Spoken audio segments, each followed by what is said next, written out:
SR টিউটোরিয়ালে আপনাদের সকলকে স্বাগত জানাই। আজকে আমরা পড়ব ক্লাস 5-এর ঝড় মৈত্রী দেবীর লেখা এই কবিতাটি।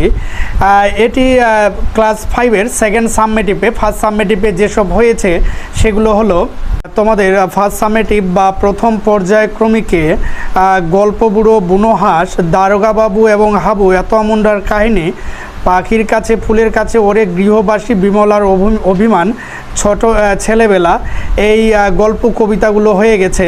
এবার সেকেন্ড সাবমেটিভে যেসব হবে বা সেকেন্ড পর্যায়ক্রমিকে যেসব হবে সেগুলো হচ্ছে কি যে পাহাড়িয়া বর্ষার সুরে, তারপরে মাঠ মানে ছুট, লিমেরিক, ঝড়, মধু আনতে বাঘের মুখে, মায়াতরু, ফণিমনসা ও বনের পরি, তারপরে বৃষ্টি পড়ে টাপুর টুপুর, এইসব বকা কুমিরের কথা, এইসব গল্প কবিতাগুলো হবে। তো আজকে আমরা দেখে নেব ঝড় মৈত্রী দেবীর লেখা। আজকে চলো আমরা এই কবিতাটি পড়ি এবং কবিতার প্রশ্ন উত্তরগুলি জানার চেষ্টা করি। ঝড়, এই ঝড় কবিতাটি পড়ে শোনাচ্ছি যে কি বলছে। ওমা সেদিন হাটের বারে মাঠের ধারে করতে গেছি খেলা দুপুরবেলা, এমন সময় এলোমেলো কোথা থেকে বাতাস এলো হঠাৎ থেকে, অন্ধকারের সমস্ত দিক কেমনে দিল ঢেকে, বললে ওরা ছুটতে পালায় ঘর, ওই এসেছে ঝড়। আমার যেন লাগলো ভারী ভালো, চেয়ে দেখি আকাশখানা এক্কেবারে কালো, কালো হলো বকুলতলা, কালো চাপার বন, কালো জলে দিয়ে পারি, আসলো মাঝি তাড়াতাড়ি, কেমন জানি করলো আমার মন।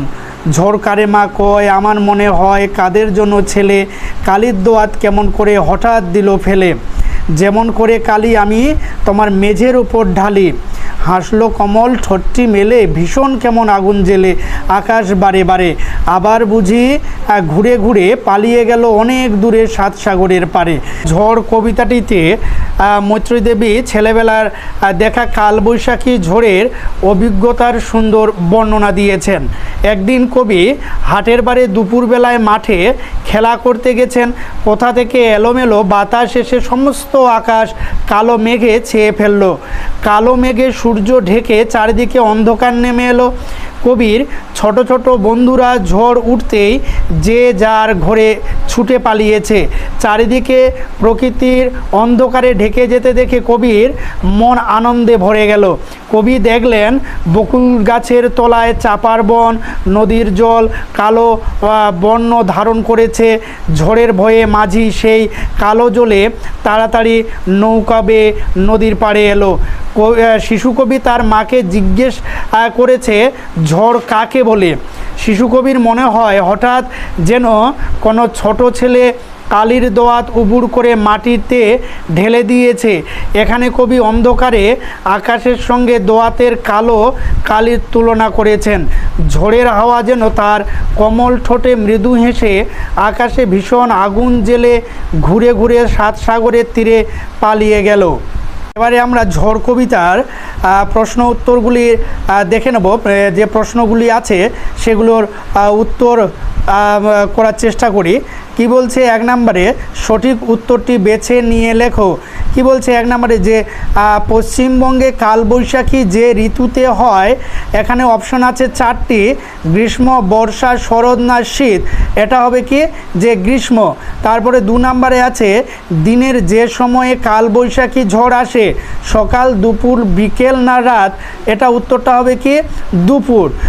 যখন ঝড় ওঠে তখন আকাশ থাকে কালো, লাল, নীল না সাদা।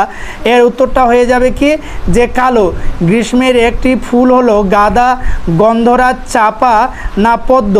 এর উত্তরটা হয়ে যাচ্ছে কি চাপা। তারপরে 2 নম্বরে কি বলছে, কয় স্তম্ভের সঙ্গে ক্ষয় স্তম্ভ মিলিয়ে লেখো।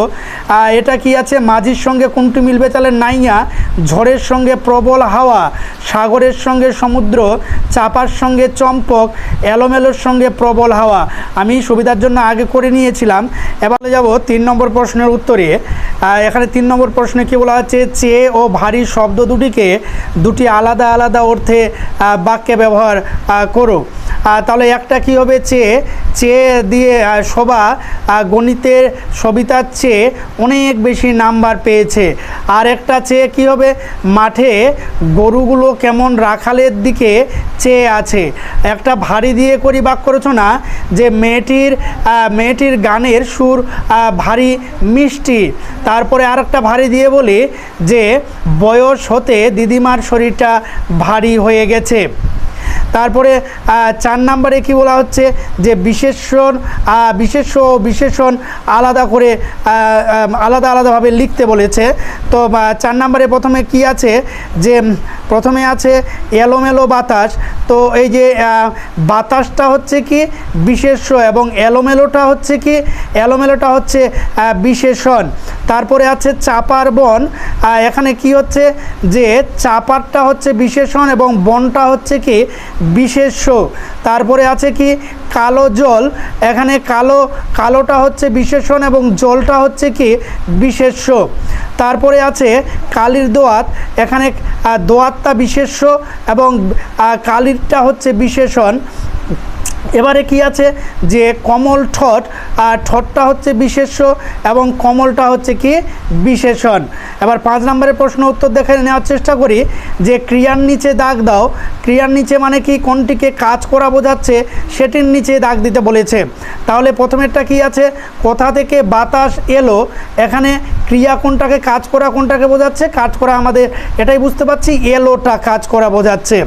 তারপরে 2 নাম্বারটা কি 5-এর 2 বলেছে আসলো মাঝি তাড়াতাড়ি, অবশ্যই এখানে কাজ করা বোঝাচ্ছে আসলোটা। 3 নাম্বারে আমি তোমার মেঝের ওপর ঢালি, এখানে ঢালিটা কাজ করা বোঝাচ্ছে, ক্রিয়া কি, তাহলে ঢালির নিচে তাহলে দাগ হবে। পালিয়ে গেল অনেক দূরে, এখানে পালিয়ে যাওয়াটা কাজ করা বোঝাচ্ছে। তারপরে 5-এর 5 নাম্বারে কি বলছে, চেয়ে দেখি আকাশখানা একেবারে কালো, এটা তো সিম্পল, চেয়ে দেখাটা কাজ করা বোঝাচ্ছে, তাই এখানে চেয়ে দেখিটার নিচে দাগ হবে। এবারে দেখে নেব 6 নম্বর প্রশ্নের উত্তরগুলি কি কি। যে 6 নম্বর প্রশ্নে কি বলা হয়েছে, কোনটি বেমানান তার নিচে দাগ দাও। তো 6-এর 1-এ বলা হয়েছে কি, যে হাটবার মাঠের ধার দুপুরবেলা ঝড় কালি, তাহলে বেমানান এখানে কোনটি, কালি। তারপরে বলছে কি কালো আকাশ বকুলতলা চাপার বন কালো জল হাটবার, এখানে বেমানান হচ্ছে হাটবার। ছেলে কালির দোয়াত মেঝে ফেলে দেওয়া কালি মাঠের ধার, এখানে বেমানান হচ্ছে মাঠের ধার।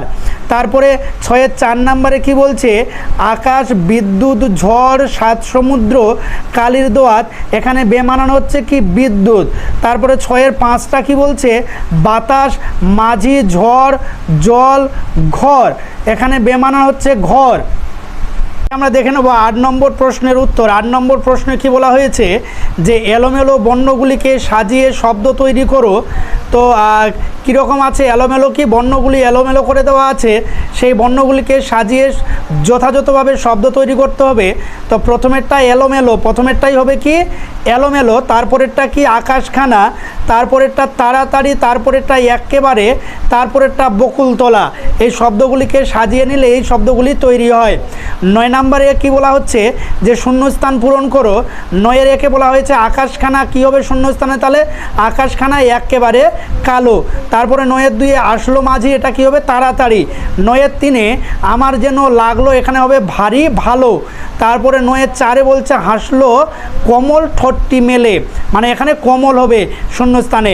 5-এ বলা হয়েছে কালির দোয়াত কেমন করে, এখানে হবে কি শূন্যস্থানে কি হবে হঠাৎ। তারপরে 10 নম্বরে কি বলছে, বাক্য রচনা করো। এই বাক্য রচনা করে কি আছে, প্রথমে হাট, তো এটা কি বাক্য রচনা করো, যে আজকে আমাদের গ্রামে হাট বসবে।